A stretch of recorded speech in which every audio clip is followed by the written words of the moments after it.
নমস্কার বন্ধুরা, আমি আবার এসে গেছি আমার আরও একটি নতুন ভিডিও নিয়ে। আশা করি আপনারা সবাই ভালো আছেন। সামনের দিনগুলো আপনাদের খুব সুন্দরভাবে কাটুক, এটাই আমি চাইছি।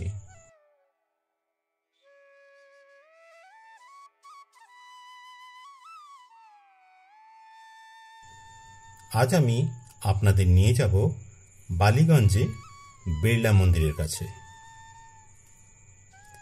এখানে আপনারা অনেক রকমভাবে আসতে পারেন। শিয়ালদা বা হাওড়া থেকে অনেক বাস আসছে। আপনাদের নামতে হবে বালিগঞ্জ ফাঁড়ি বা বালিগঞ্জ পোস্ট অফিসের সামনে।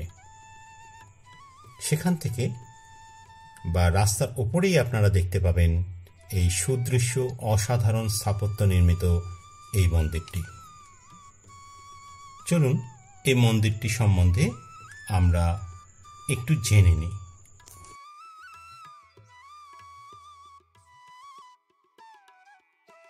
শিল্পপতি বিড়লা পরিবার দ্বারা নির্মিত মন্দিরটি ভগবান কৃষ্ণ এবং তার প্রিয় রাধাকে উৎসর্গীকৃত।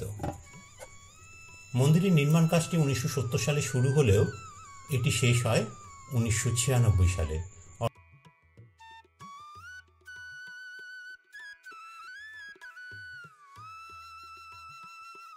প্রতিমাগুলোর প্রাণ প্রতিষ্ঠা করেছিলেন স্বামী চিদানন্দ মহারাজ।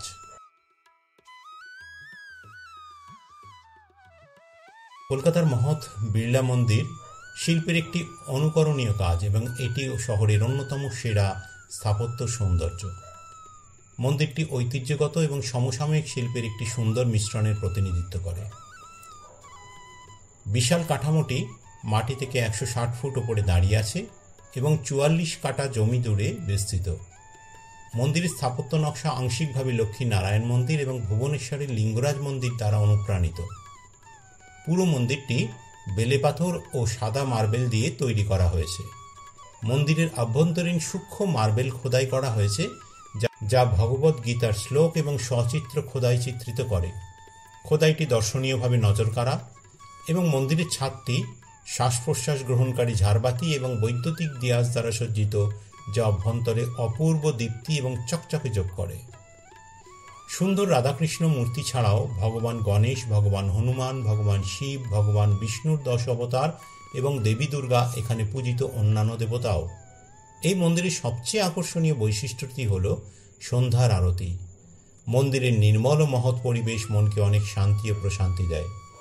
সারা বিশ্ব থেকে বিপুল সংখ্যক ভক্ত এবং দর্শনার্থীরা এখানে আসেন, বিশেষ করে জন্মাষ্টমীতে, যা এখানে খুব জোরে উদযাপিত হয়। মন্দিরের ভেতরে মোবাইল বা ক্যামেরা বা ফটো তোলা সম্পূর্ণভাবে নিষিদ্ধ, তাই আমি ভিতরের যে অসাধারণ নির্মাণ কার্য আমি দেখাতে পারছি না, এই জন্য আন্তরিকভাবে আমি দুঃখিত। এই মন্দিরের দর্শনকাল ভোর 5:30 থেকে 11টা এবং বিকেল 4:30 থেকে রাত 9টার মধ্যে।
আশা করি আপনাদের ভিডিওটি ভালো লেগেছে।